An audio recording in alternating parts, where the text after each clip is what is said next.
Assalamualaikum warahmatullahi wabarakatuh teman-teman semua. Selamat datang di channel Naya Story. Terima kasih sudah mampir dan menonton video ini. Semoga kalian semua dalam keadaan sehat, bahagia, dan selalu dimudahkan rezekinya. Amin. Di sini, kita akan berbagi kisah-kisah menarik, penuh emosi, dan pastinya bikin kalian terbawa perasaan. Jangan lupa untuk like, komen, share, dan subscribe biar nggak ketinggalan cerita terbaru dari Naya Story.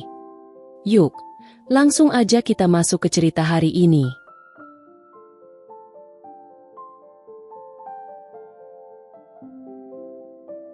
Tetanggaku yang dulu datang ke showroom mobil, menghinaku sebagai anak petani bawang yang miskin.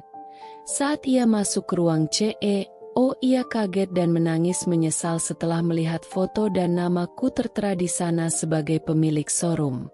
Aku, Karina, anak seorang petani bawang. Sejak kecil, aku dan keluargaku sudah terbiasa dengan kerja keras di kebun bawang milik juragan. Hidup kami jauh dari kata mewah, tapi ayah dan ibu selalu mengajarkanku untuk tetap bersyukur. Sayangnya, tidak semua orang bisa menerima keadaan kami dengan baik. Bu Marni, tetangga kami, selalu merendahkan keluargaku. Hidup kalian akan tetap miskin. Karina, mau sekolah tinggi juga, akhirnya cuma akan jadi buruh di kebun orang lain, katanya suatu kali. Anaknya, Fani, selalu dibanding-bandingkan denganku. Jika aku mendapat nilai bagus di sekolah, Bu Marni akan bilang aku curang atau hanya pintar teori tapi tetap miskin. Sementara Fani, dia yang selalu mendapat nilai biasa-biasa saja tetap dielu-elukan sebagai anak yang punya masa depan cerah. Di sekolah pun, Fani tidak berhenti mengusikku. Dia dan teman-temannya sering menyebarkan gosip bahwa aku anak petani miskin yang sok pintar. Aku sering menangis dalam diam, tapi aku berjanji pada diriku sendiri bahwa suatu hari aku akan membuktikan bahwa mereka salah. Hari itu, sepulang sekolah, aku berjalan dengan kepala tertunduk, memeluk erat buku di dadaku seakan itu bisa menjadi perisai dari tatapan orang-orang. Fani dan gengnya sudah menungguku di gerbang. Senyum mereka bukanlah senyum hangat seorang teman, melainkan seringai penuh ejekan yang siap menghancurkanku lagi. "Hai, Karina," sapa Fani dengan suara dibuat manis. Aku tidak merespons, mencoba berjalan lebih cepat. Tapi, dua orang temannya sudah menghadang di depanku. "Ada apa?" tanyaku, berusaha terdengar tenang meskipun jantungku berdegup keras. Fani terkekeh pelan. "Kenapa sih kamu sok jaim? Dengar-dengar, nilai kamu paling tinggi di kelas lagi, ya?" Aku diam. Duh, anak petani bawang kok bisa sepintar itu, ya? Ajaib banget. Salah satu temannya menimpali dengan tawa penuh sindiran. "Aku belajar," jawabku lirih. "Belajar?" Fani memutar bola matanya. "Atau nyontek?" Aku menegang. "Aku nggak nyontek." Suaraku bergetar. "Yakin? Jangan-jangan kamu sengaja dekatin guru supaya dikasih jawaban?" Tawa mereka pecah. Aku merasa wajahku panas. Bukan karena malu, tapi karena marah. Aku ingin membela diri, ingin berteriak bahwa mereka salah. Tapi aku tahu, berdebat dengan mereka hanya akan membuatku semakin disudutkan. Aku mengepalkan tangan, berusaha menahan air mata yang mulai menggenang di pelupuk mataku. "Aku pulang," gumamku, berusaha melewati mereka. Tapi baru beberapa langkah, Fani menarik tas ranselku dengan kasar. Jangan kabur dulu dong. Kita kan masih ngobrol." Aku terhuyung, hampir jatuh. Dadaku terasa sesak. Ada apa ini? Suara berat itu membuat kami semua terdiam. Aku menoleh dan melihat Pak Guru Rahmat berdiri tak jauh dari kami. Ekspresinya dingin dan penuh wibawa. Tidak ada, Pak. Fani buru-buru menjawab dengan senyum manis yang dibuat-buat. Kami cuma bercanda sama Karina. Canda? Pak Rahmat mengangkat alis. Sepertinya lebih dari sekadar bercanda. Fani tersenyum kecut. Enggak kok, Pak. Kami teman baik. Kan, Karina? Aku menggigit bibir, menahan desakan emosi yang ingin keluar. Aku ingin berteriak bahwa mereka bukan temanku, bahwa mereka selalu menyiksaku dengan kata-kata mereka. Tapi aku tahu, mengadu tidak akan mengubah apapun. Aku hanya mengangguk pelan. Pak Rahmat menatapku lama, seakan mengerti sesuatu, sebelum akhirnya menghela napas. Pulanglah. Jangan buang waktu untuk hal yang tidak penting. Aku tidak menunggu lebih lama lagi. Aku segera berlari meninggalkan mereka, menahan tangis yang hampir pecah. Sesampainya di rumah, aku mendapati ibu sedang memilah bawang di teras rumah panggung kecil kami. Tangannya cekatan, meski kulitnya kasar dan keriput karena bertahun-tahun bekerja di ladang. Bagaimana sekolahnya, Nak? Tanya ibu lembut. Aku memaksakan senyum. Baik, Bu. Aku tidak ingin menambah beban mereka. Sudah cukup sulit hidup kami tanpa mereka harus tahu aku juga berjuang sendirian melawan hinaan dan cemoohan orang-orang. Malam itu, aku belajar lebih keras dari biasanya. Aku menatap kertas-kertas di hadapanku, membayangkan wajah Fani dan Bu Marni yang selalu meremehkanku. Aku tidak boleh kalah. Aku harus membuktikan bahwa aku bisa. Hari ujian tiba. Aku berusaha sebaik mungkin, mencurahkan semua yang kupelajari. Aku ingin hasil yang sempurna, bukan untuk membuktikan sesuatu kepada Fani atau Bu Marni, tetapi untuk diriku sendiri. Saat hasil ujian diumumkan, aku terpaku di depan papan pengumuman. Namaku ada di urutan pertama. Jantungku berdegup kencang. Aku melirik ke arah Fani yang berdiri tak jauh dari sana. Wajahnya merah padam. Mustahil, gumamnya. Aku menelan ludah. Tahu bahwa ini belum berakhir. Tak butuh waktu lama sebelum Bu Marni datang dengan ekspresi penuh kemarahan. Pasti kamu pakai cara curang. Suaranya menggema di lorong sekolah. Mana mungkin anak petani bawang bisa dapat nilai setinggi itu? Orang-orang mulai berbisik. Aku bisa melihat beberapa dari mereka menatapku ragu. Aku mengepalkan tangan, mencoba menenangkan diri. Aku tidak curang, Bu, kataku tegas. Aku belajar siang dan malam untuk ini. Tawa sinis Bu Marni menusuk hatiku. Dengar ya, Karina, dunia ini tidak akan memihak orang sepertimu. Kamu tetap akan jadi anak miskin yang tak punya masa depan. Aku merasakan amarah membara dalam dadaku, tapi aku tidak akan membiarkan kata-kata itu menghancurkanku. Aku menatap Bu Marni dengan penuh keyakinan. Kalau dunia tidak memihakku, maka aku akan berjuang lebih keras sampai aku bisa berdiri sejajar dengan mereka. Kataku, suaraku bergetar tapi penuh tekad. Orang-orang terdiam. Bahkan Fani tampak terkejut. Aku tidak tahu apa yang akan terjadi setelah ini. Aku tidak tahu apakah mereka akan berhenti meremehkanku atau malah semakin membenciku. Aku mulai lelah. Setiap hari, Hinaan dan cemoohan mereka menggema di telingaku seperti nyanyian menyakitkan yang terus diulang-ulang. Seakan hidupku hanya ada untuk menjadi bahan tertawaan mereka. Si anak petani bawang datang," seru salah satu teman Fani saat aku melangkah masuk ke kelas.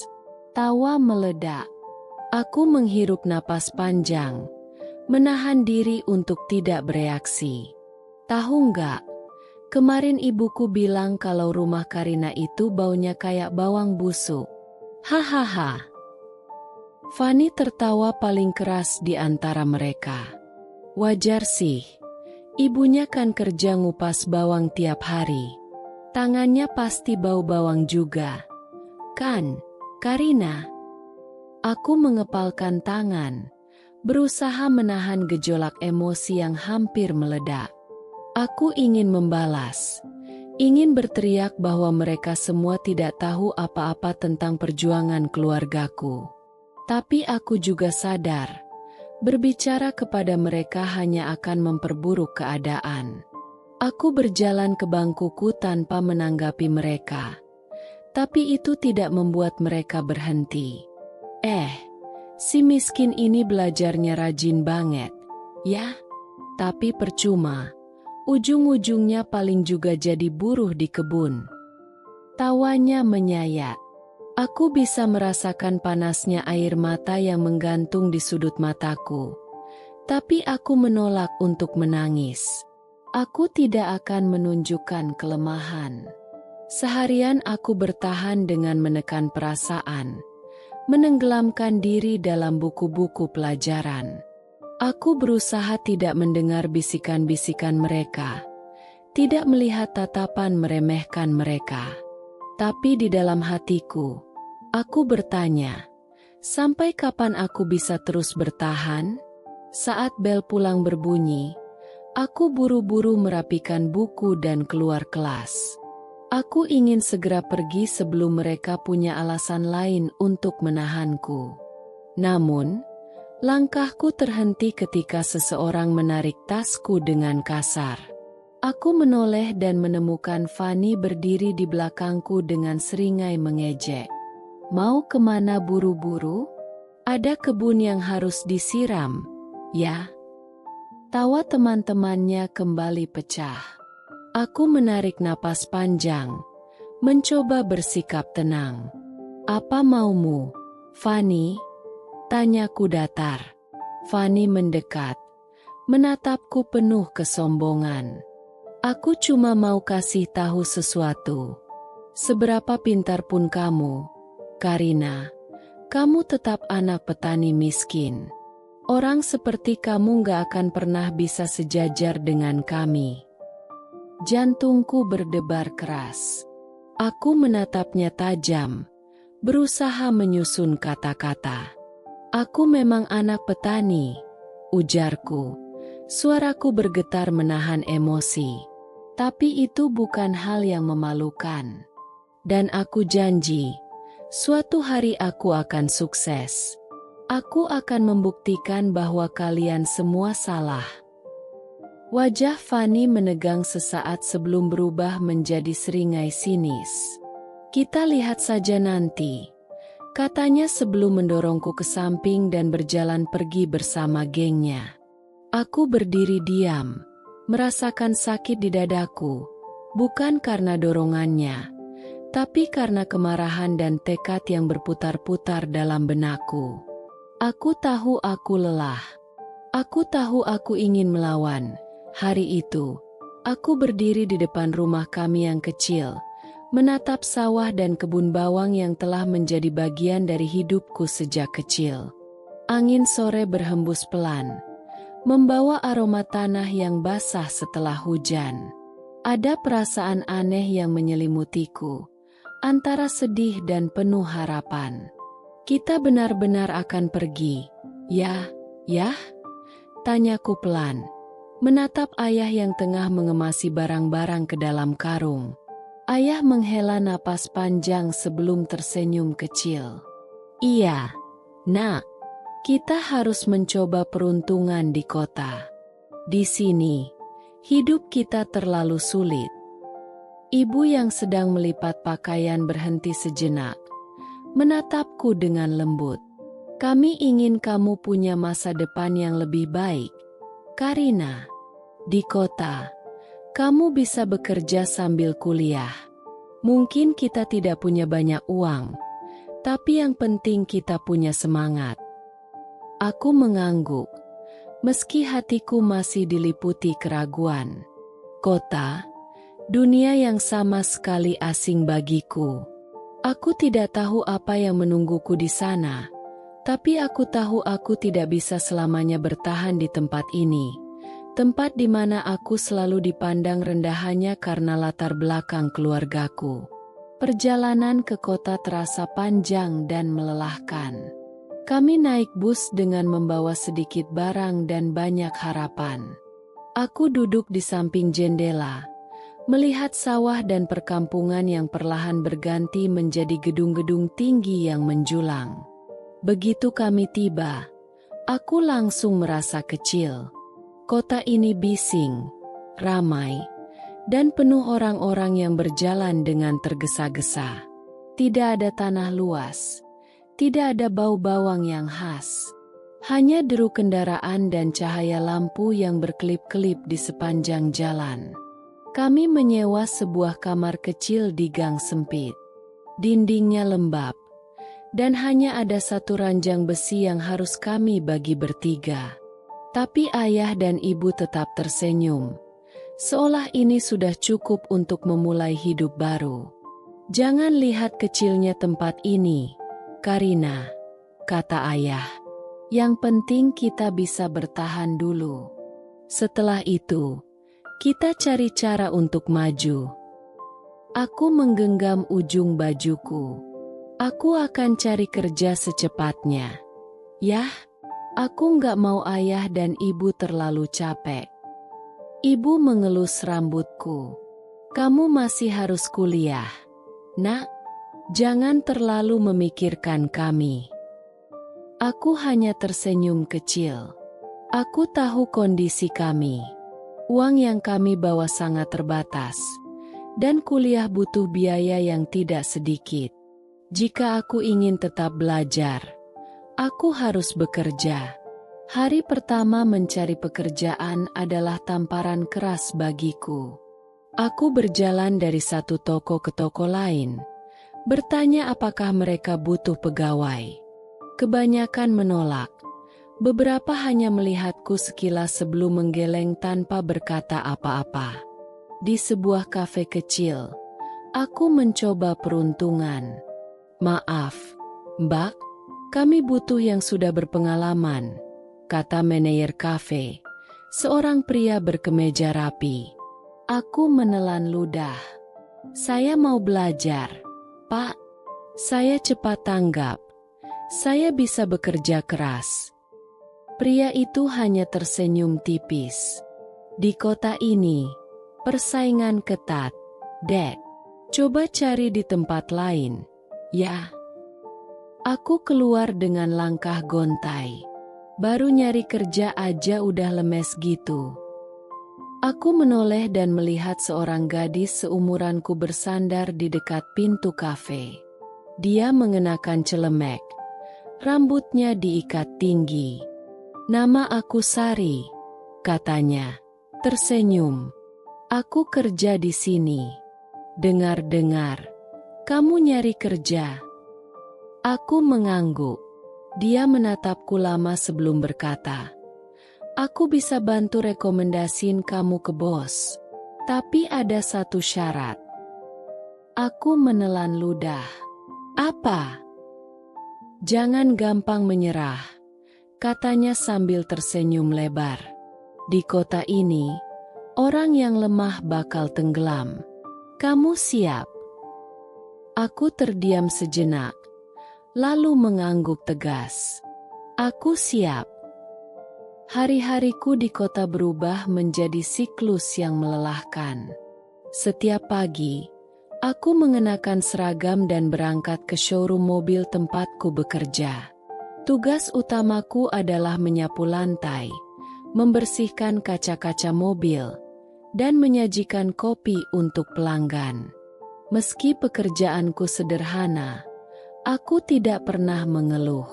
Aku tahu ini adalah bagian dari perjalananku menuju kehidupan yang lebih baik. Siang hari, aku berdiri di sudut showroom, memperhatikan para sales berbicara dengan pelanggan. Mereka begitu percaya diri, berbicara dengan nada meyakinkan, menjelaskan fitur mobil dengan detail yang mengagumkan. Aku menyerap semua itu, mencatat dalam benakku. "Hei, Karina," panggil Pak Jaya, manajer showroom. Aku bergegas mendekat. "Iya, Pak." "Jangan cuma berdiri di situ. Kalau nggak ada kerjaan, bantu angkat brosur ini ke meja depan." Aku mengangguk cepat. "Siap, Pak." Saat aku berjalan melewati meja para sales, aku mendengar bisikan mereka. "Kasihan, ya, anak kecil gitu kerja keras banget. Padahal ujung-ujungnya ya cuma jadi cleaning service. Dia sok rajin, mau naik jabatan kali, padahal lulusan SMA doang." Aku menggigit bibir, menahan rasa panas di dadaku. Aku ingin berteriak bahwa aku bukan sekadar petugas kebersihan, bahwa aku memiliki impian, bahwa aku akan menjadi lebih dari yang mereka bayangkan. Tapi aku tahu, satu-satunya cara membungkam mereka adalah dengan membuktikan bahwa aku bisa. Setelah bekerja seharian, aku pulang dengan tubuh letih. Namun, alih-alih langsung tidur, aku membuka buku-buku pelajaranku dan mulai belajar. Aku tidak peduli meski mataku sudah terasa berat, meski tubuhku memohon untuk beristirahat. Kalau dunia tidak memihakku, maka aku harus berjuang lebih keras, bisikku pada diri sendiri. Malam itu, ibu mendekatiku saat aku tengah menyalin catatan. "Nak, istirahatlah sebentar. Kamu kelihatan sangat lelah." Aku tersenyum kecil. "Aku nggak bisa, Bu. Aku harus belajar. Aku ingin kuliah, ingin sukses. Aku nggak mau selamanya dihina." Ibu menatapku dengan mata berkaca-kaca. Dia mengusap kepalaku pelan. "Ibu bangga padamu, Nak. Tapi jangan sampai kamu sakit karena terlalu memaksakan diri." Aku mengangguk, meskipun dalam hati aku tahu aku tidak bisa berhenti. Aku tidak punya pilihan selain terus maju. Suatu hari, saat aku sedang menyusun brosur di meja showroom, seorang pelanggan datang bersama anak perempuannya. Mereka melihat-lihat mobil yang dipajang, sementara seorang sales berusaha meyakinkan mereka untuk membeli. "Ayah, mobil ini bagus, tapi aku masih ragu. Kita lihat yang lain saja dulu," kata si anak perempuan. Si ayah mengangguk dan hendak berbalik pergi. Aku yang sejak tadi memperhatikan, spontan berbicara. "Maaf, Pak, boleh saya jelaskan sedikit?" Sales yang bertugas menatapku tajam, seolah aku baru saja melakukan kesalahan besar. Tapi aku mengabaikannya. Aku mendekati pelanggan dengan hati-hati, lalu mulai menjelaskan fitur-fitur mobil yang mereka lihat. Aku menjelaskan dengan penuh keyakinan, menggunakan semua yang telah kupelajari selama bekerja di sini. Saat aku selesai, si ayah menatapku dengan penuh ketertarikan. "Kamu ini sales juga?" Aku menggeleng. "Bukan, Pak. Saya hanya karyawan biasa di sini." Dia tersenyum kecil. "Kamu berbicara lebih meyakinkan daripada sales tadi. Saya suka anak muda yang penuh semangat." Beberapa hari kemudian, aku dipanggil ke ruangan Pak Jaya. "Apa yang kamu lakukan kemarin?" tanyanya dengan ekspresi datar. Aku menelan ludah. "Saya hanya menjelaskan produk, Pak. Saya tidak bermaksud." Pak Jaya mengangkat tangannya, menghentikanku. Lalu tiba-tiba, dia tersenyum. "Pelanggan itu kembali dan membeli mobil dari kita. Dan dia menyebutkan namamu. Aku ingin memberikanmu kesempatan, Karina. Mulai besok, kau bisa mulai belajar menjadi sales junior." Aku terdiam, hampir tak percaya. Aku telah bekerja siang dan malam, menahan hinaan, menelan kelelahan, dan akhirnya, sedikit demi sedikit, aku mulai membuktikan bahwa aku bisa. Aku menggenggam tanganku erat. Ini belum akhir, hinaan itu datang hampir setiap hari, mengendap di antara suara-suara para sales yang bercakap-cakap di showroom. Mereka mungkin tidak selalu mengatakannya langsung kepadaku, tapi aku bisa merasakannya dari cara mereka memandangku, dengan tatapan meremehkan, seolah aku bukan bagian dari dunia mereka. "Anak petani bawang kok sok-sokan mau jadi sales?" bisik salah satu rekan kerja ketika aku melintas. Aku pura-pura tidak mendengar, meskipun dadaku terasa panas. "Biarin aja," sahut yang lain. "Kasihan, paling juga nggak bakal laku jualan. Siapa yang mau beli mobil dari anak kampung?" Mereka tertawa pelan, tapi cukup nyaring untuk menghancurkan harga diriku. Aku menarik napas panjang, menahan emosiku. Jika aku membiarkan kata-kata mereka merusak semangatku, aku hanya akan membuktikan bahwa mereka benar. Jadi, aku memilih untuk fokus. Aku memperhatikan bagaimana para sales bernegosiasi dengan pelanggan, bagaimana mereka membangun kepercayaan, bagaimana mereka membaca kebutuhan pembeli hanya dari cara mereka berbicara. Setiap malam, aku membawa pulang buku-buku tentang bisnis dan pemasaran yang kupinjam dari perpustakaan kecil di dekat tempat kosku. Aku membaca hingga larut malam, menuliskan catatan, dan menghafalkan strategi-strategi yang digunakan dalam dunia otomotif. Aku tahu, aku mungkin tidak memiliki pendidikan tinggi atau latar belakang yang mentereng, tapi aku punya sesuatu yang lebih penting. Tekad. Suatu hari, showroom kedatangan pelanggan penting. Seorang pengusaha sukses datang dengan seorang asistennya. Aku bisa melihat dari cara para sales berdiri tegap bahwa mereka semua ingin mendapatkan pelanggan ini. Pak Jaya, manajer showroom, menunjuk salah satu sales senior untuk menangani pelanggan tersebut. Aku hanya berdiri di sudut ruangan, memperhatikan. Namun, yang terjadi kemudian membuatku tercengang. "Maaf, Mas, saya tidak tertarik," kata si pelanggan, setelah mendengar penjelasan dari sales senior. Sales itu tampak kebingungan. "Bapak bisa pertimbangkan dulu. Mungkin. Apa tidak ada orang lain di sini yang bisa menjelaskan dengan lebih baik?" tanya si pelanggan sambil melirik sekeliling. Aku merasakan jantungku berdebar kencang. Matanya akhirnya bertemu denganku. "Kamu," katanya sambil mengangkat dagunya ke arahku. "Kamu bisa jelaskan tentang mobil ini?" Aku menelan ludah. Ini adalah kesempatan yang sudah lama aku tunggu. Aku melangkah maju dan mulai berbicara. Suaraku sedikit bergetar di awal, tapi aku segera menemukan ritmeku. Aku menjelaskan setiap fitur mobil dengan detail, menghubungkannya dengan kebutuhan si pelanggan.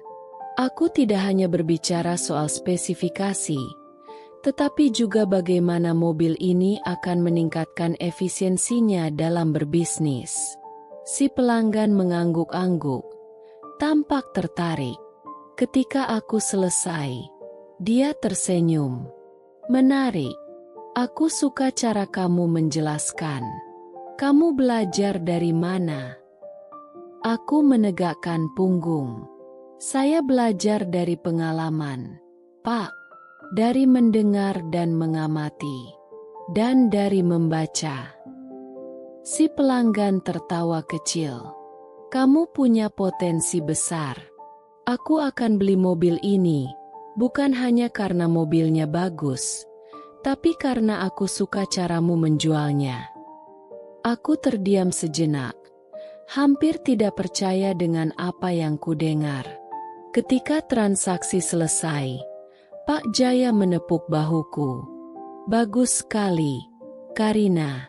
Kamu benar-benar membuktikan diri. Aku hanya tersenyum. Tapi di dalam hati, aku tahu, ini belum akhir. Aku masih punya jalan panjang untuk ditempuh. Dunia otomotif bukan hanya soal menjual mobil.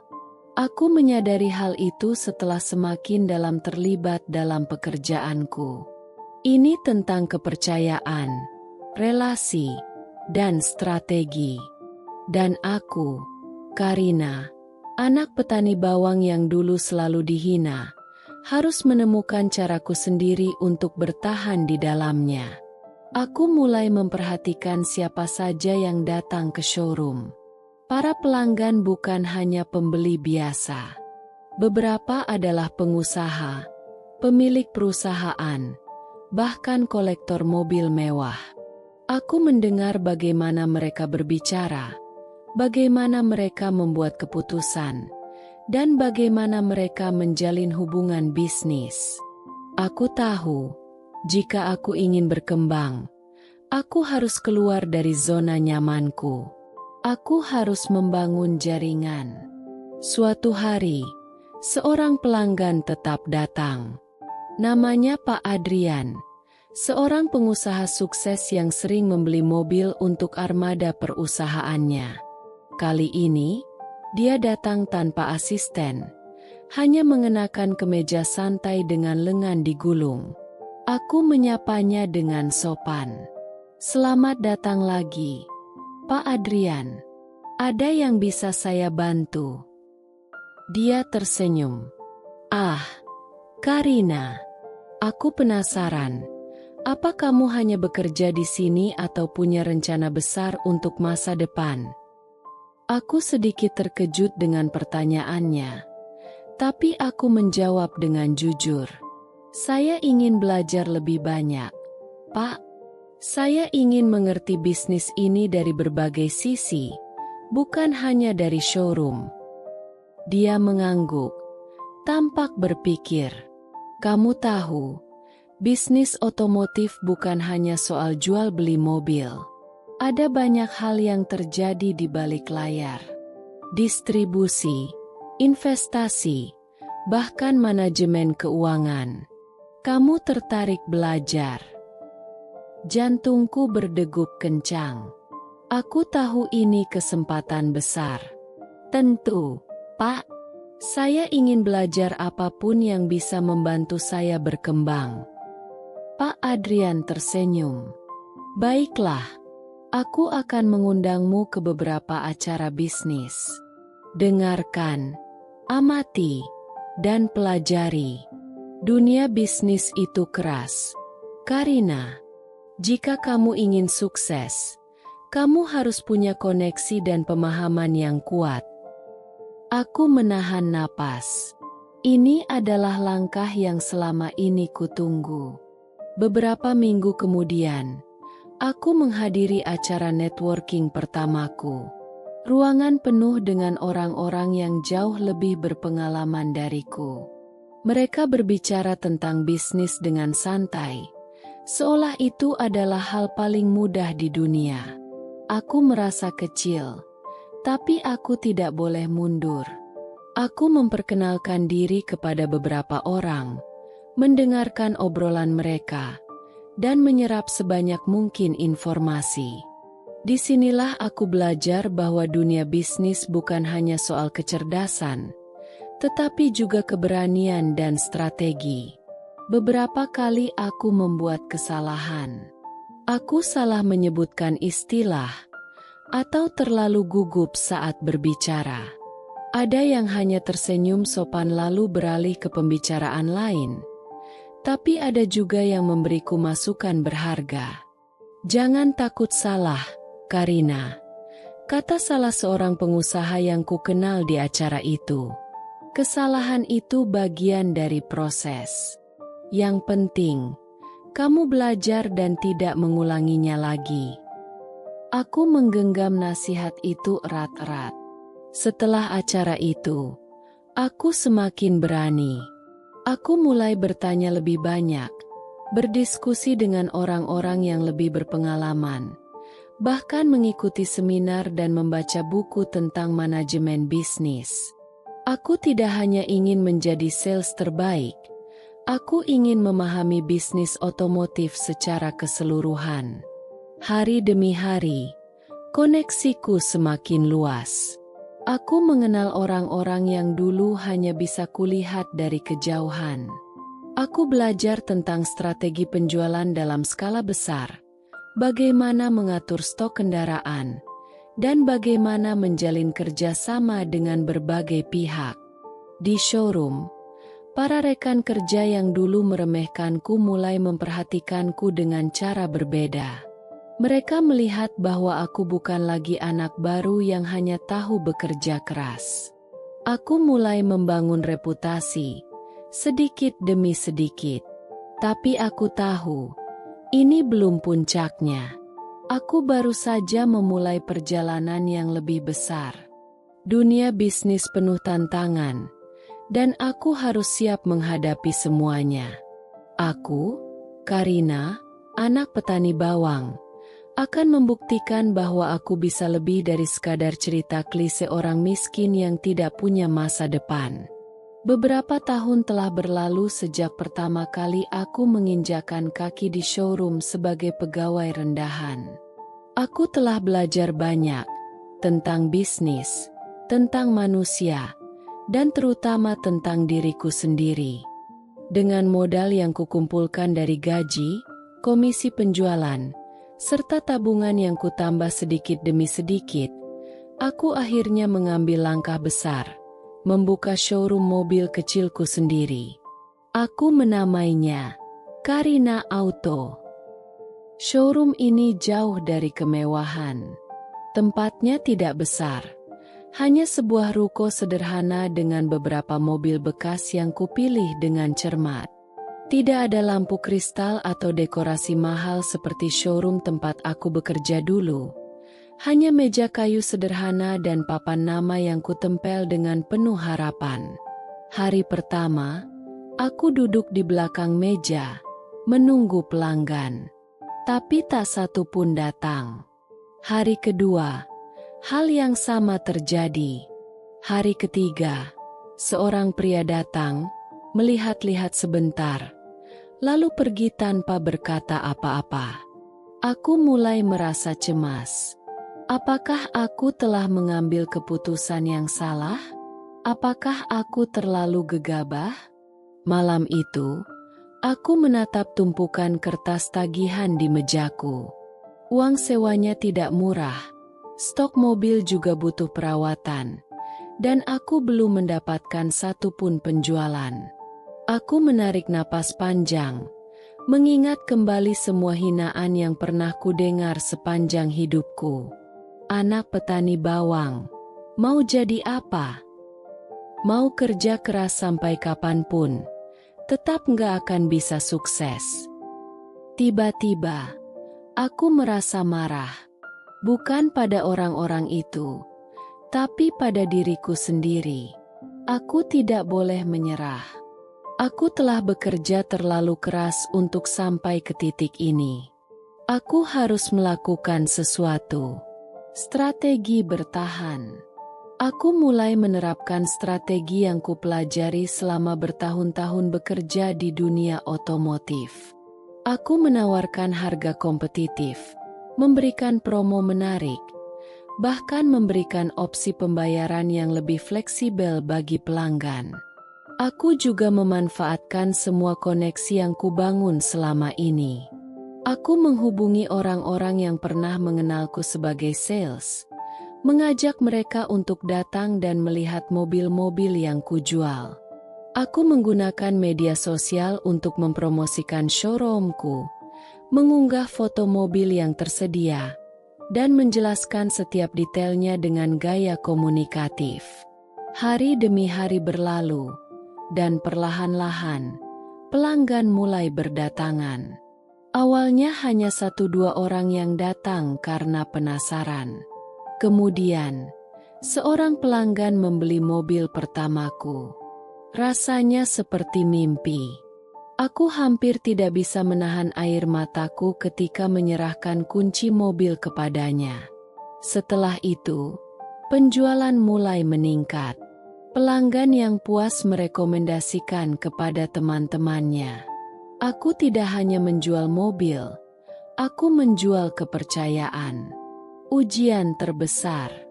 Namun, seperti roda mobil yang terus berputar, hidup juga selalu membawa tantangan baru. Suatu hari, seorang pelanggan datang dengan wajah marah. "Kak Karina, kenapa mobil yang saya beli minggu lalu tiba-tiba bermasalah?" Aku terkejut. Mobil itu sudah dicek sebelum dijual. Aku meminta maaf dan segera memeriksa kendaraannya. Setelah diselidiki, ternyata ada kesalahan pada suku cadang yang tidak terdeteksi sebelumnya. Aku merasa ditipu, katanya dengan nada kecewa. Kata-kata itu menusuk hatiku. Aku tahu, jika aku kehilangan kepercayaan pelanggan, maka showroom ini akan runtuh sebelum sempat berkembang. Aku menatapnya dalam-dalam dan berkata, "Saya tidak akan lari dari tanggung jawab. Saya akan mengganti suku cadangnya tanpa biaya tambahan. Dan jika masih ada masalah, saya akan membantu semaksimal mungkin." Pelanggan itu terdiam sejenak, lalu mengangguk. Hari itu aku belajar sesuatu yang lebih penting daripada sekadar menjual mobil. Dalam bisnis, kejujuran adalah segalanya. Bangkit kembali. Aku terus bekerja tanpa kenal lelah. Aku menghadapi banyak rintangan, persaingan dengan showroom besar, keterbatasan modal, bahkan fitnah dari orang-orang yang tidak senang melihat kesuksesanku. Namun, aku tidak goyah. Setiap kali aku merasa lelah dan ingin menyerah, aku mengingat masa kecilku. Aku mengingat tangisan diam-diamku di sekolah, hinaan dari orang-orang yang menganggapku tidak akan pernah bisa menjadi siapa-siapa. Aku mengingat wajah ayah dan ibu yang selalu percaya padaku. Dan aku tahu, aku tidak bisa mundur sekarang. Aku berpikir bahwa setelah berhasil membuka showroom, jalanku akan sedikit lebih mudah. Tapi ternyata, dunia bisnis tidak pernah sebaik itu pada mereka yang baru mulai. Persaingan di industri otomotif sangatlah kejam. Aku bukan hanya harus berjuang untuk mendapatkan pelanggan, tetapi juga harus bertahan dari kompetitor yang jauh lebih besar dan lebih berpengalaman. Mereka tidak suka ada pendatang baru. Karina Auto? Itu showroom kecil di ujung jalan, kan? Suatu hari, aku mendengar seorang sales dari showroom besar di dekatku berbicara kepada seorang pelanggan. Kalau mau harga murah dan kualitas yang dipertanyakan, silakan ke sana. Tapi kalau mau mobil yang benar-benar berkualitas, lebih baik beli dari tempat kami. Aku mengepalkan tanganku di balik meja. Aku ingin marah, tapi aku tahu kemarahan tidak akan membawaku kemana-mana. Ini dunia bisnis, dan dalam dunia bisnis, menjatuhkan pesaing adalah strategi yang sering digunakan. Namun, aku tidak akan membalas dengan cara yang sama. Aku memutuskan untuk meningkatkan kualitas showroomku.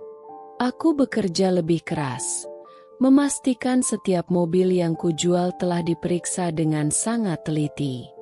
Aku mulai memberikan layanan purna jual yang lebih baik, garansi lebih lama, layanan servis gratis untuk beberapa bulan pertama, dan bahkan konsultasi langsung untuk pelanggan yang masih ragu memilih mobil. Aku tahu aku tidak bisa menang dalam hal modal atau fasilitas mewah seperti showroom besar itu. Tapi aku bisa menang dalam hal kepercayaan. Namun, tantangan tidak hanya datang dari kompetitor. Beberapa pelanggan masih meragukanku. Suatu hari, seorang pria berjas rapi datang ke showroomku. Dari cara bicaranya, aku tahu dia berasal dari kalangan atas. "Kamu pemilik showroom ini?" Tanyanya dengan nada meremehkan. Matanya menyapu ruangan kecilku dengan tatapan skeptis. "Ya, Pak. Saya Karina." Jawabku dengan tenang. Dia menyilangkan tangan. "Saya cari SUV yang cocok untuk bisnis saya. Tapi jujur saja, saya ragu apakah showroom sekecil ini bisa memberikan yang terbaik." Aku menatapnya dalam-dalam. Aku bisa saja tersinggung dengan ucapannya, tapi aku memilih untuk membuktikan diriku. Dengan percaya diri, aku mulai menjelaskan mobil-mobil yang tersedia.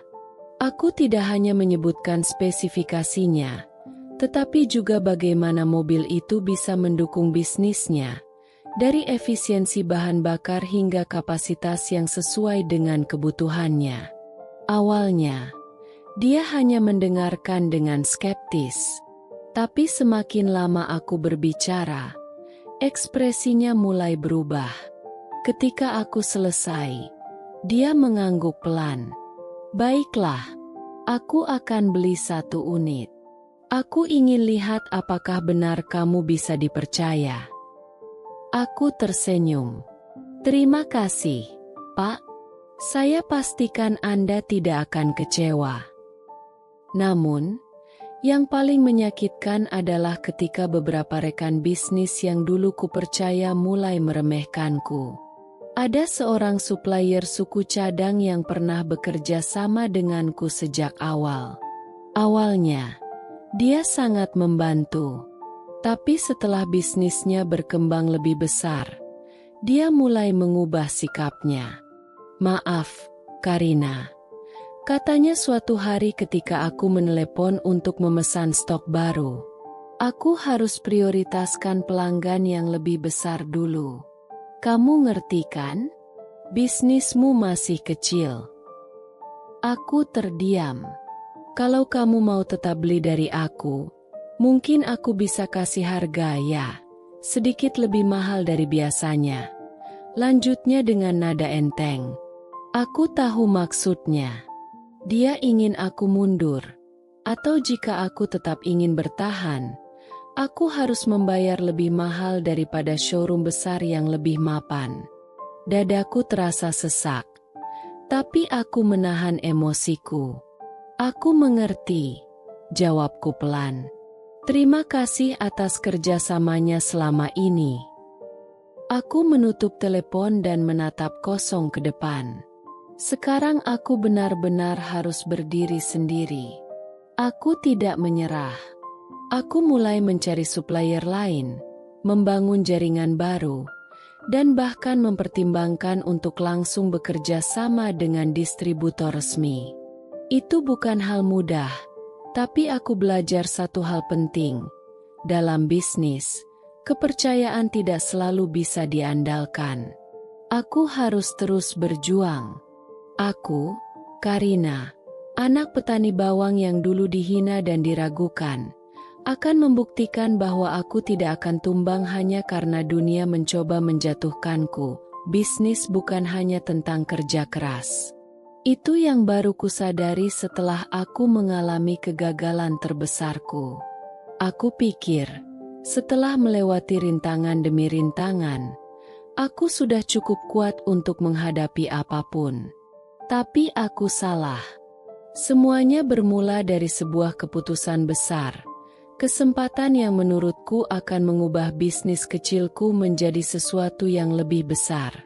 Ada seorang kolega bisnis yang menawariku kesempatan untuk membeli beberapa mobil dengan harga murah. Mobil-mobil itu masih dalam kondisi bagus, hanya butuh sedikit perbaikan. Aku melihatnya sebagai peluang emas. Jika aku bisa menjualnya dengan harga yang lebih tinggi, keuntungan showroomku akan melonjak drastis. Tanpa berpikir panjang, aku mengambil risiko itu.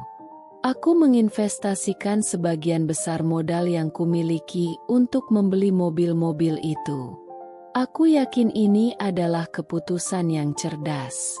Namun, semuanya berubah menjadi mimpi buruk.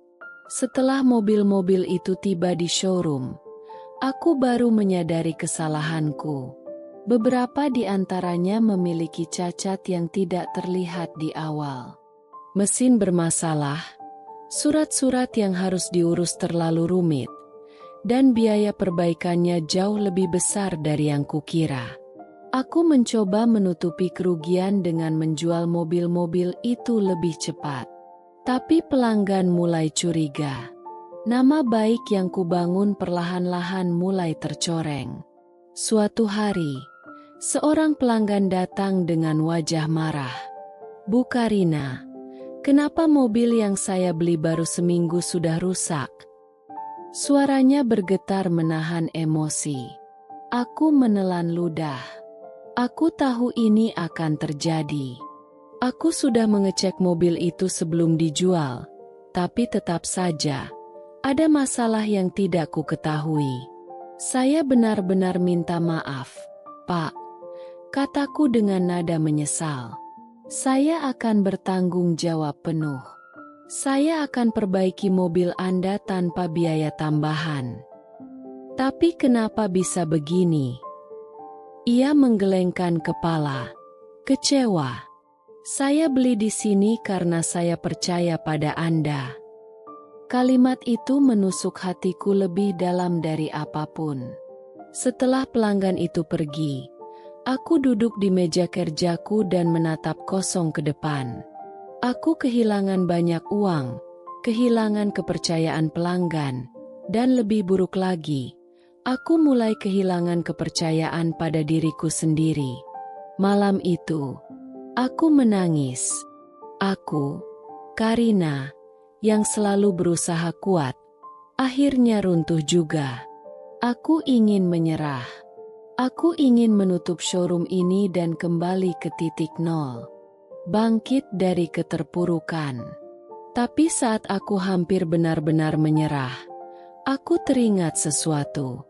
Aku mengingat wajah ayah dan ibu yang selalu percaya bahwa aku bisa sukses. Aku mengingat masa kecilku, saat aku harus bekerja keras di kebun bawang, saat aku menangis dalam diam karena dihina oleh orang-orang seperti Bu Marni dan Fani. "Kamu pikir perjalananmu akan mudah?" Suara hatiku berbisik. Aku sudah terlalu jauh untuk mundur sekarang. Aku menghapus air mataku dan mulai berpikir jernih. Aku harus mencari solusi, bukan meratapi kegagalan. Aku menghubungi beberapa mekanik yang bisa memperbaiki mobil-mobil itu dengan harga lebih masuk akal. Aku mencari cara untuk mengembalikan kepercayaan pelanggan dengan memberikan garansi lebih lama. Dan yang paling penting, aku belajar dari kesalahanku. Aku menyadari bahwa dalam bisnis, keputusan besar harus diambil dengan hati-hati. Tidak semua peluang adalah kesempatan emas. Kadang-kadang, sesuatu yang terlihat menguntungkan justru bisa menjadi jebakan. Aku bangkit, perlahan tapi pasti. Butuh waktu berbulan-bulan untuk memperbaiki semuanya. Tapi akhirnya, aku berhasil menstabilkan showroomku kembali. Dan kali ini, aku lebih bijak. Aku lebih berhati-hati. Aku lebih siap menghadapi dunia bisnis yang kejam ini.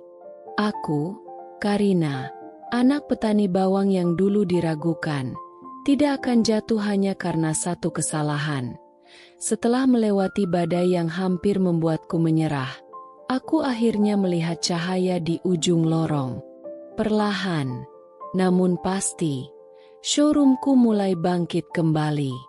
Aku tidak hanya berhasil menstabilkan bisnis, tetapi juga memperbaiki reputasiku yang sempat goyah. Suatu pagi, aku duduk di meja kerjaku sambil menatap laporan keuangan bulan ini. Tanganku sedikit gemetar saat melihat angka-angka di sana. Keuntungan showroomku meningkat hampir 2 kali lipat dibanding tahun lalu. Aku mengedipkan mata, memastikan aku tidak salah lihat. Tapi angka itu nyata. Aku menutup mata sejenak, menarik napas panjang, lalu tersenyum. Akhirnya, aku mulai menuai hasil dari semua kerja kerasku. Pelanggan yang dulu ragu kini kembali, membawa teman-teman dan keluarganya untuk membeli mobil dari tempatku. Orang-orang mulai percaya bahwa Karina Auto bukan hanya sekadar showroom kecil di pinggir jalan, tetapi tempat di mana mereka bisa mendapatkan kendaraan terbaik dengan pelayanan yang jujur. Namun, perubahan terbesar bukan hanya di showroomku. Namaku mulai diperbincangkan di dunia bisnis otomotif. Suatu hari, aku menerima telepon dari seseorang yang tidak kusangka akan menghubungiku. Bu Karina, saya Johan dari PT Surya Motor Group. Kami tertarik dengan cara Anda membangun bisnis dan ingin mengajak Anda bekerja sama. Aku membeku di tempat. PT Surya Motor Group adalah salah satu jaringan showroom terbesar di negeri ini. Aku pernah mendengar nama mereka saat masih menjadi karyawan showroom orang lain. Dulu, aku hanya bisa bermimpi bisa bekerja di perusahaan sebesar itu. Dan sekarang, mereka yang datang kepadaku. Aku mencoba mengendalikan suaraku agar tidak terdengar terlalu bersemangat. Kerja sama seperti apa yang Anda maksud, Pak Johan? Kami ingin mengusulkan kemitraan. Dengan jaringan distribusi kami dan reputasi yang Anda bangun, saya yakin kita bisa menciptakan sesuatu yang lebih besar, katanya. Aku menggenggam ponselku erat. Ini adalah kesempatan yang dulu hanya bisa kubayangkan dalam mimpi. Namun, aku tidak lagi gadis naif yang langsung melompat pada setiap peluang. Aku belajar dari kesalahanku. Aku tahu bahwa setiap keputusan bisnis harus diambil dengan kepala dingin, bukan hanya dengan hati yang dipenuhi euforia. Terima kasih atas tawarannya, Pak Johan. Jawabku, suaraku tenang. Tapi saya butuh waktu untuk mempertimbangkannya. Di seberang telepon, Johan tertawa kecil. Tentu. Itu menunjukkan bahwa Anda pebisnis yang cerdas. Kami akan menunggu kabar dari Anda. Aku menutup telepon dan menatap showroomku dari balik jendela kantor kecilku. Dulu, tempat ini hanyalah sebuah ruko kecil yang nyaris bangkrut. Sekarang, ini adalah titik awal menuju sesuatu yang lebih besar. Aku tahu, perjalanan ini masih panjang. Akan ada lebih banyak tantangan di depan. Tapi satu hal yang pasti, aku, Karina, anak petani bawang yang dulu diremehkan dan dihina, telah berdiri tegak di dunia bisnis. Suatu sore yang tenang, aku berdiri di depan sebuah tanah luas di desa tempat aku dulu tumbuh. Angin semilir membawa aroma tanah yang lembab, dan di kejauhan, hamparan hijau tanaman bawang tampak mulai tumbuh subur. Aku menarik napas panjang. Dulu, aku pergi dari tempat ini dengan tekad membara untuk mengubah nasib. Aku meninggalkan rumah kecil kami dengan air mata di pelupuk mata, Berjanji bahwa aku akan kembali suatu hari nanti, bukan sebagai anak petani miskin yang dihina, tapi sebagai seseorang yang telah membuktikan bahwa mimpi bisa menjadi kenyataan. Dan hari itu akhirnya tiba. Aku menggenggam tangan ayah dan ibu saat mereka menatap lahan luas itu dengan mata berkaca-kaca. "Ini tanah kita." Suara ayah bergetar. Aku mengangguk sambil tersenyum. "Iya, Yah, ini kebun bawang kita sendiri. Kita tidak perlu bekerja untuk juragan lain lagi." Ibu menutup mulutnya, terisak haru. "Anakku, Karina." Aku menguatkan genggaman tanganku di tangan mereka. Aku tahu betapa keras hidup yang mereka jalani dulu. Setiap pagi, ayah harus berangkat sebelum matahari terbit untuk mencangkul tanah di kebun orang lain, sementara ibu memeras keringat di bawah terik matahari, mencabut gulma dan merawat tanaman yang bahkan bukan milik kami. Kini, semua itu berubah. Aku telah membeli tanah ini dengan uang hasil kerja kerasku sendiri. Aku tidak hanya ingin membuktikan bahwa aku bisa sukses di kota, tapi juga ingin memberikan kehidupan yang lebih baik bagi orang tuaku. Kita akan mempekerjakan orang lain, Bu. Yah, lanjutku. Kalian tidak perlu bekerja sekeras dulu. Kalian hanya perlu mengawasi, dan hasil panennya akan menjadi milik kita sendiri. Ayah menatapku lama. Aku bisa melihat kebanggaan di matanya. "Dulu, aku takut kau tidak akan berhasil di kota," katanya pelan. "Aku takut kau akan patah semangat dan pulang dengan tangan hampa." Aku tersenyum, mengingat semua perjuangan yang kulalui. Aku pun pernah takut, Yah, tapi setiap kali aku ingin menyerah, aku selalu mengingat kalian. Aku tidak bisa membiarkan semua pengorbanan kalian sia-sia. Ibu tiba-tiba memelukku erat. Tangisnya pecah di bahuku. "Kami bangga padamu, Nak." Aku membalas pelukan itu, merasakan hangatnya kasih sayang yang telah memberiku kekuatan selama ini. Hari itu, aku berjalan mengelilingi tanah yang kini menjadi milik keluarga kami. Rasanya seperti mimpi. Dulu, Bu Marni selalu mengatakan bahwa aku tidak akan pernah bisa mengubah nasib, bahwa aku hanya akan menjadi buruh di kebun orang lain. Tak peduli seberapa tinggi pendidikanku atau sekeras apapun aku bekerja. Kini, aku ingin melihat wajahnya saat dia tahu bahwa aku bukan hanya sekadar buruh.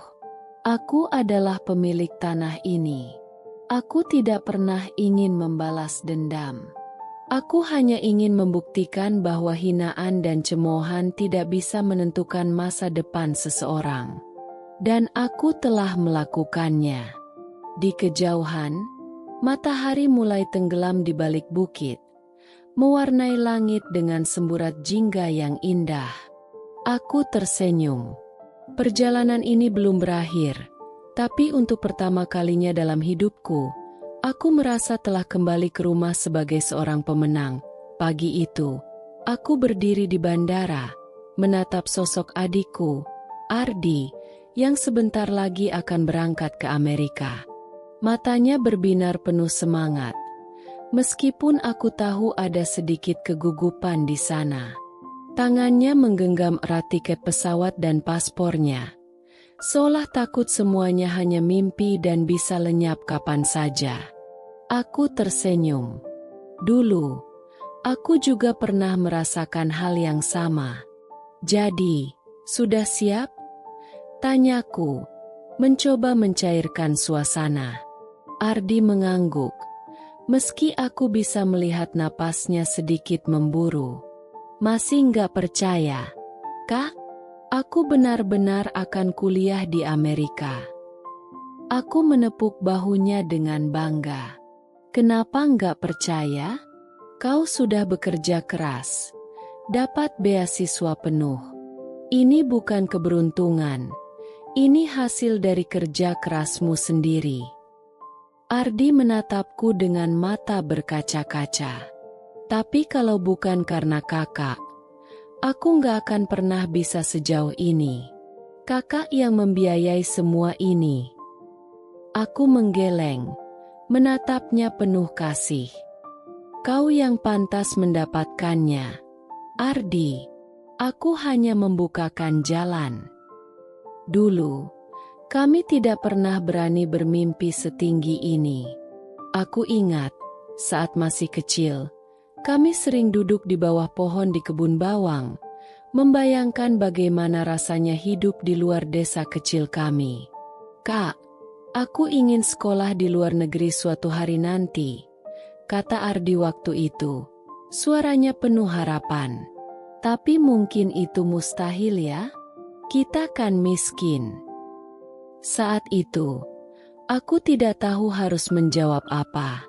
Aku ingin mengatakan bahwa semuanya mungkin, tapi kenyataan yang kami hadapi begitu keras.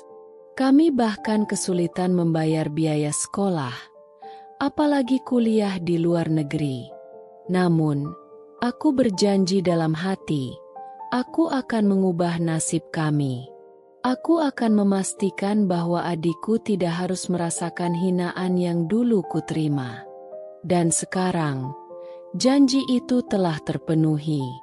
Saat pengumuman beasiswa dari salah satu universitas terbaik di Amerika keluar, Ardi langsung berlari kepadaku dengan mata berbinar.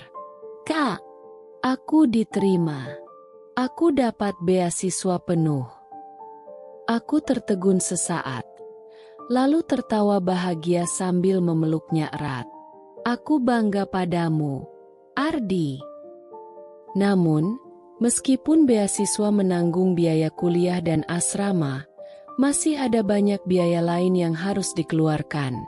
Tiket pesawat, keperluan sehari-hari, dan biaya tambahan lainnya. Dan disinilah peranku sebagai kakaknya. Aku bekerja lebih keras, mengembangkan showroomku, bahkan membuka cabang baru. Aku memastikan bahwa Ardi bisa berangkat tanpa harus khawatir soal keuangan. Kini, saat melihatnya berdiri di hadapanku dengan koper di tangan, siap menapaki kehidupan barunya, aku merasa seluruh perjuangan ini benar-benar sepadan. Kakak janji ya, bakal datang ke wisudaku nanti, katanya dengan nada penuh harap. Aku tersenyum. Tentu. Aku akan ada di barisan paling depan, bertepuk tangan paling keras. Pengumuman panggilan keberangkatan terdengar. Ardi menghela napas, lalu tiba-tiba memelukku erat. Terima kasih, Kak. Aku janji akan sukses. Aku membalas pelukannya, berusaha menahan air mata haru yang hampir jatuh. Aku tahu kau akan sukses, Ardi. Pergilah dan kejar mimpimu. Saat dia berjalan menuju gerbang imigrasi, aku menatapnya dengan bangga. Dulu, kami tidak lebih dari anak-anak petani bawang yang sering dihina karena kemiskinan. Sekarang, aku memiliki bisnis sukses. Orang tuaku hidup layak. Dan adikku akan menuntut ilmu di negeri yang dulu hanya bisa kami impikan. Aku menatap langit biru di luar jendela bandara dan tersenyum. Hari itu adalah hari yang biasa, atau setidaknya begitulah yang kupikirkan. Aku sedang berdiri di sudut showroom, mengamati timku bekerja melayani pelanggan. Bisnisku berkembang pesat. Dan kini aku memiliki beberapa cabang di berbagai kota.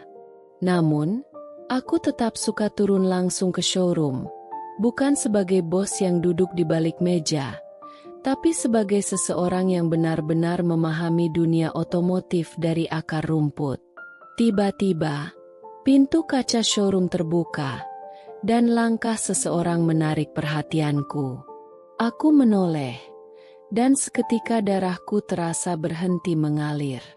Di sana, berdiri seseorang dari masa laluku. Bu Marni, wanita yang dulu selalu merendahkan keluargaku, yang menganggap hidup kami tidak akan pernah berubah. Di belakangnya, Fanny berdiri dengan ekspresi yang sulit diartikan. Aku melihat ke sekeliling showroom, begitu luas, begitu mewah, jauh dari apa yang pernah mereka bayangkan sebagai tempatku bekerja. Namun, mereka tidak mengenaliku. "Mas, bisa panggilkan sales di sini?" Suara Bu Marni terdengar sedikit angkuh.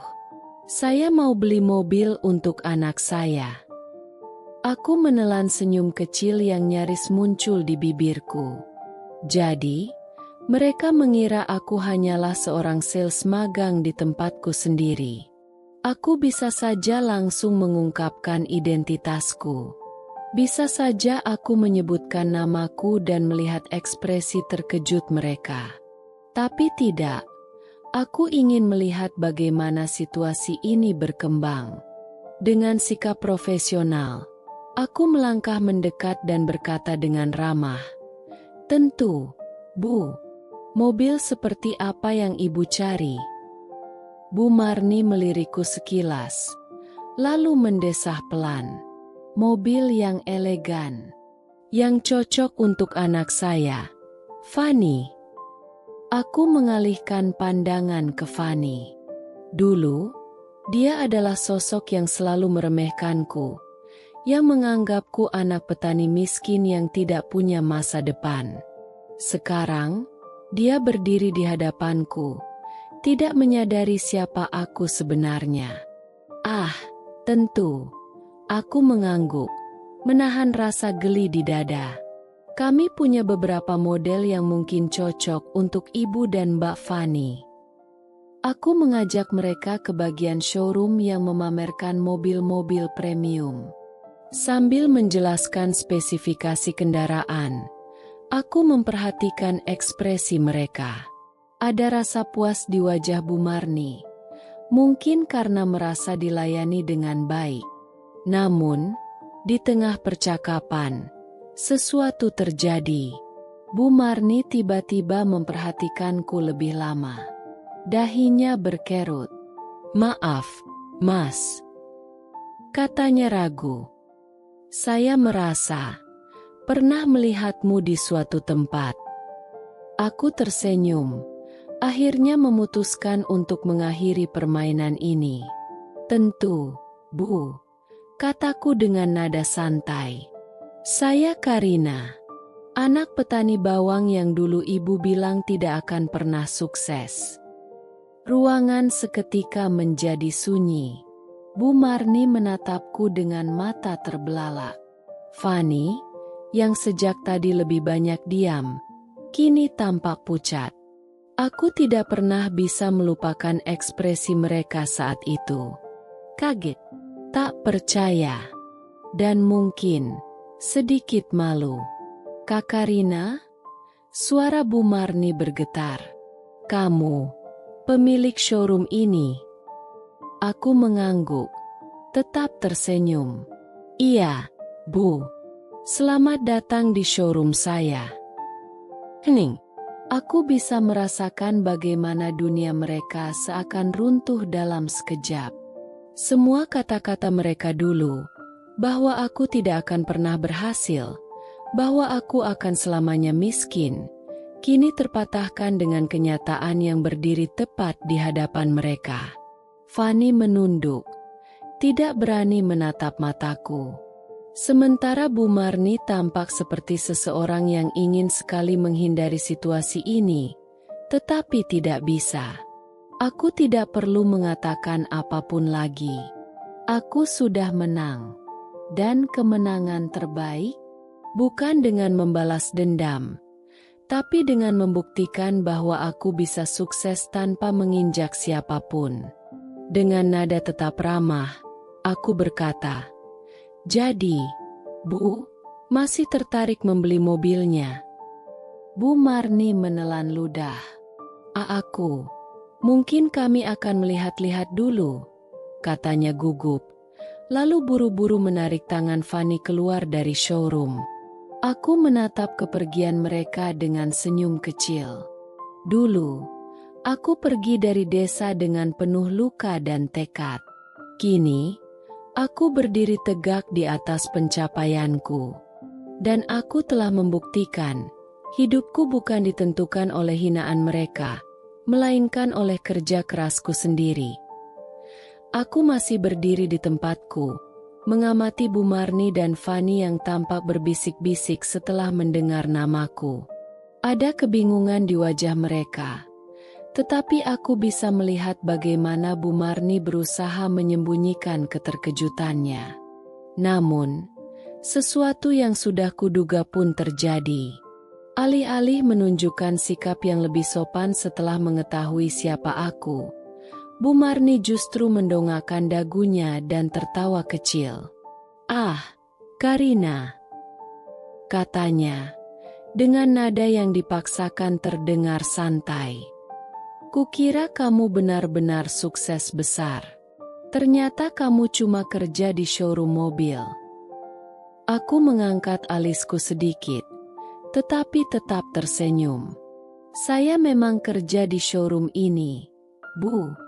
Tapi bukan sebagai karyawan." Fani ikut terkekeh, menatapku dengan tatapan meremehkan yang dulu sering kulihat di sekolah. "Iya, paling juga cuma supervisor atau kepala sales, kan?" katanya dengan nada sinis. "Ya, lumayanlah buat anak petani bawang sepertimu." Aku bisa saja langsung mengatakan bahwa akulah pemilik showroom ini, bahwa akulah yang menggaji setiap orang di sini, termasuk para manajer yang gajinya mungkin lebih besar dari pendapatan mereka dalam setahun. Tapi, aku ingin melihat seberapa jauh mereka akan meremehkanku sebelum menyadari kebenaran yang sebenarnya. Dengan tetap bersikap profesional, aku tersenyum dan berkata, "Jadi, Bu, Mbak, ingin mobil seperti apa? Saya bisa memberikan rekomendasi terbaik."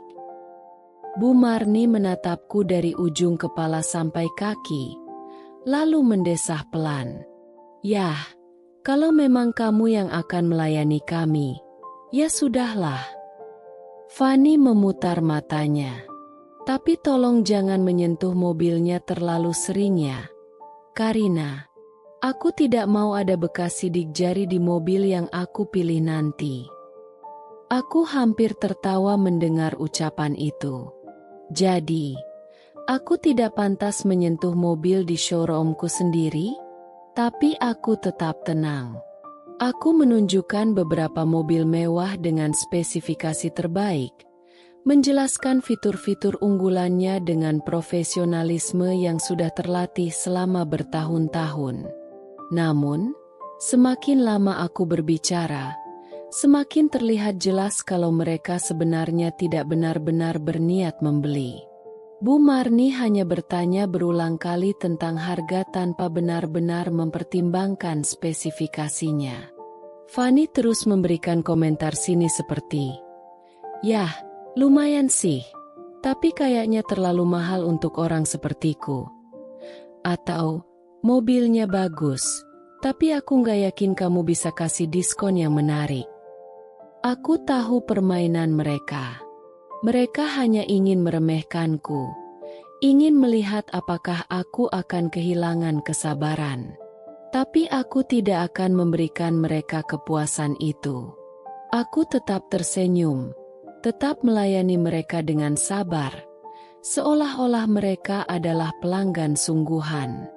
Sampai akhirnya, Bu Marni berkata dengan nada puas, Sepertinya kami tidak jadi beli di sini. Kami akan mencari showroom yang lebih besar dan profesional." Aku mengangguk dengan ramah. "Tentu, Bu. Terima kasih sudah berkunjung ke showroom saya." Mata Bu Marni membulat. "Showroom? Kamu?" Aku tersenyum. "Iya, Bu. Saya bukan sales di sini. Saya pemiliknya. Aku bisa melihat bagaimana wajah mereka langsung berubah drastis. Fani yang sejak tadi tampak angkuh kini menegang. Sementara Bu Marni tampak seperti seseorang yang baru saja menelan sesuatu yang sangat pahit. Aku menahan senyum. Inilah saat yang paling kunikmati. Melihat ekspresi mereka saat kenyataan menampar wajah mereka. Terserah. Bu Marni akhirnya berkata. Suaranya sedikit bergetar. Ayo, Fani, kita pergi dari sini. Fani, yang biasanya penuh percaya diri, kini hanya bisa menunduk dan mengikuti ibunya keluar dari showroom tanpa berkata apa-apa. Aku tidak menahan mereka. Aku hanya menatap punggung mereka yang menjauh, sambil tersenyum puas. Dulu, mereka meremehkanku karena aku anak petani bawang. Mereka menganggap mimpiku tak lebih dari angan-angan kosong. Tapi kini, aku berdiri di atas pencapaianku sendiri. Dan yang lebih manis lagi, aku tidak perlu membalas hinaan mereka dengan kebencian. Aku hanya cukup menunjukkan kebenaran dan membiarkan mereka tenggelam dalam rasa malu mereka sendiri. Saat Bu Marni dan Fani bersiap meninggalkan showroom, seorang pria berseragam rapi mendekat. Itu Pak Hendra, manajer showroom sekaligus tangan kananku dalam mengelola bisnis ini.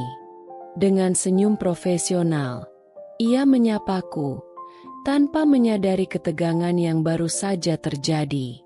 Bu Karina, maaf saya terlambat. Ada beberapa laporan yang perlu saya sampaikan nanti, katanya dengan nada hormat. Aku mengangguk santai. Tidak apa-apa, Pak Hendra. Kebetulan saya baru saja melayani pelanggan. Pak Hendra menoleh ke arah Bu Marni dan Fani, lalu tersenyum ramah. Oh, selamat datang di showroom milik Ibu Karina. Jika ada yang bisa kami bantu, silakan. Milik Ibu Karina. Aku melihat bagaimana wajah Bu Marni seketika memucat. Fani tampak membeku, seperti seseorang yang baru saja mendengar kabar paling mengejutkan dalam hidupnya. Matanya melebar, menatapku dengan ekspresi yang sulit diartikan, antara tak percaya dan malu. Aku bisa mendengar napas Bu Marni yang tercekat. Apa? Katanya terbata-bata. Kak Karina, pemilik showroom ini. Pak Hendra mengangguk dengan bangga. Tentu saja, Bu. Beliau pemilik utama jaringan showroom ini. Semua cabang kami ada di bawah manajemen beliau. Aku tetap tersenyum, menikmati momen ini. Bu Marni menelan ludah. Wajahnya benar-benar menunjukkan keterkejutan yang luar biasa. Aku bisa merasakan betapa beratnya bagi mereka untuk menerima kenyataan ini. Kenyataan bahwa gadis petani bawang yang dulu mereka hina kini berdiri di hadapan mereka sebagai seorang pengusaha sukses. Aku kira. Fani akhirnya bersuara. Suaranya jauh lebih pelan dari biasanya. Kukira kamu cuma sales atau supervisor di sini. Aku menatapnya dengan lembut. Memang, Mbak Fani. Tadi saya memang melayani ibu dan Mbak sebagai sales. Karena bagi saya, tak peduli seberapa tinggi jabatan seseorang, kita tetap harus bisa turun langsung dan memahami bisnis kita dari bawah. Pak Hendra tertawa kecil. Itulah kenapa showroom ini berkembang pesat, Bu. Karena pemiliknya sangat berdedikasi. Aku bisa melihat bagaimana Bu Marni menggenggam tasnya lebih erat, seolah mencari sesuatu untuk mencengkeram di tengah keterkejutannya. Kak Karina, jadi selama ini kamu, katanya dengan suara yang jauh lebih kecil dari sebelumnya. Aku mengangguk pelan. Saya memang anak petani bawang, Bu. Tapi itu tidak membuat saya berhenti bermimpi. Hening. Aku tahu di dalam kepala mereka sekarang, semua hinaan yang dulu mereka lontarkan padaku pasti terputar kembali seperti kaset yang rusak. Bahwa aku tidak akan pernah sukses. Bahwa aku tidak lebih dari anak petani yang akan tetap miskin. Bahwa sekolah tinggi tidak ada gunanya jika aku tetap akan jadi buruh. Dan kini, aku berdiri di hadapan mereka. Sebagai bukti hidup bahwa mereka salah. Aku bisa saja mempermalukan mereka lebih jauh. Bisa saja aku mengingatkan mereka satu persatu tentang setiap kata menyakitkan yang pernah mereka ucapkan padaku. Tapi aku tidak perlu melakukan itu. Kenyataan sendiri sudah cukup menampar mereka. Dengan nada lembut, aku akhirnya berkata, "Jadi, Bu, Mbak, masih tertarik untuk membeli mobilnya?" Bu Marni tampak gelisah. Jelas kehilangan kata-kata. Fani pun hanya menunduk. Wajahnya merah padam. Tidak usah. Gumam Bu Marni akhirnya. Suaranya nyaris tak terdengar.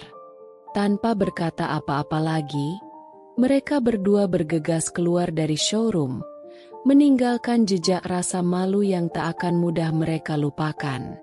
Aku menatap kepergian mereka dengan perasaan puas, bukan karena balas dendam, tapi karena aku tahu, hari ini, mereka belajar sesuatu. Dan aku hanya tersenyum. Aku sudah menang, tanpa harus menginjak siapapun. Aku tidak membiarkan mereka pergi begitu saja. Sebelum Bu Marni dan Fani sempat benar-benar meninggalkan showroom, aku berkata dengan nada lembut namun penuh ketegasan. "Tunggu sebentar, Bu. Mak, ada sesuatu yang ingin saya tunjukkan." Mereka berhenti di ambang pintu. Ragu-ragu. Aku bisa melihat kegelisahan di wajah mereka. Mungkin takut mendengar lebih banyak kenyataan yang menyakitkan. Tapi aku hanya tersenyum, mengisyaratkan kepada Pak Hendra untuk membawa mereka ke ruangan VIP. Dengan langkah ragu, mereka mengikuti kami. Saat pintu ruangan tertutup, aku berjalan ke arah lemari kaca di sisi ruangan, di mana foto-foto perjalananku terpajang rapi. Aku menunjuk satu foto di mana aku berdiri di depan Menara Eiffel, mengenakan setelan elegan dengan sebuah piala penghargaan di tanganku. "Lihat ini," kataku pelan, namun cukup tajam untuk menusuk kesombongan mereka. "Paris, Prancis. Tahun lalu, saya diundang ke sana untuk menerima penghargaan sebagai salah satu pengusaha otomotif muda paling berpengaruh." Aku melangkah ke sisi lain ruangan, menunjuk foto lain. "Dan ini, adik saya sekarang kuliah di sana, di salah satu universitas terbaik di dunia." Aku menoleh ke arah mereka, menatap langsung ke mata Bu Marni dan Fani yang tampak semakin terhimpit di kursinya sendiri. "Lalu ini." Aku mengambil satu foto yang paling berharga bagiku. Foto orang tuaku berdiri dengan bangga di kebun bawang mereka sendiri. Setelah bertahun-tahun bekerja keras, akhirnya saya bisa membelikan lahan pertanian sendiri untuk orang tua saya. Sekarang, mereka bukan lagi petani bawang miskin yang dulu kalian hina. Aku menaruh kembali foto itu dengan tenang. "Dulu, kalian meremehkan kami." Aku menatap mereka dalam-dalam, menganggap kami tidak akan pernah berhasil, menganggap kami hanya akan menjadi buruh selamanya. Tapi lihatlah sekarang. Aku menghela napas, lalu melanjutkan. "Sekarang, kami hidup dengan cara yang bahkan tidak pernah kalian bayangkan. Ruangan terasa begitu sunyi hingga aku bisa mendengar detak jam di dinding. Bu Marni menunduk dalam-dalam, entah karena malu, menyesal, atau sekadar tidak bisa menatapku lagi. Wajahnya tak lagi menunjukkan kesombongan seperti dulu, hanya ada keterkejutan yang bercampur dengan kegetiran. Fani menggigit bibirnya, berusaha mengatakan sesuatu, tapi tak ada kata yang keluar. Aku tidak butuh mereka meminta maaf. Aku tidak butuh pengakuan dari mereka bahwa aku benar dan mereka salah. Karena aku tahu, di dalam hati mereka, kenyataan sudah berbicara lebih keras dari apapun. Aku berdiri tegak, dengan kepala terangkat tinggi, sementara mereka tenggelam dalam keheningan penuh penyesalan. Akhirnya, aku hanya berkata, "Terima kasih sudah datang hari ini. Semoga kalian mendapat showroom yang sesuai dengan keinginan kalian." Aku berbalik, meninggalkan mereka di ruangan itu dengan perasaan yang tak lagi bisa mereka sembunyikan. Hari ini, aku tidak membalas dendam. Aku hanya menunjukkan siapa diriku sekarang. Dan itu sudah lebih dari cukup. Aku keluar dari ruangan itu dengan kepala tegak, tanpa menoleh sedikit pun. Di dalam hati, aku merasa lega. Bukan karena aku telah membalas mereka, tetapi karena aku telah menunjukkan kepada mereka bahwa hidup tidak bisa diukur hanya dari latar belakang seseorang. Aku tidak membalas mereka dengan amarah, karena amarah hanya akan membuatku sama seperti mereka dulu, penuh dengan kebencian dan kesombongan kosong. Sebaliknya, aku membuktikan bahwa kerja keras, ketekunan, dan keyakinan bisa mengubah nasib seseorang. Bahwa tidak ada yang bisa menentukan masa depan kita selain diri kita sendiri. Dulu, aku adalah Karina, anak seorang petani bawang yang dianggap tidak akan pernah berhasil. Yang dihina, diremehkan, dan dijatuhkan. Tapi hari ini, aku adalah Karina, seorang pengusaha sukses, pemilik showroom yang namanya dikenal luas. Dan yang lebih penting, aku tidak akan pernah lupa dari mana aku berasal. Sebab dari sanalah aku belajar arti sebenarnya dari perjuangan dan kemenangan.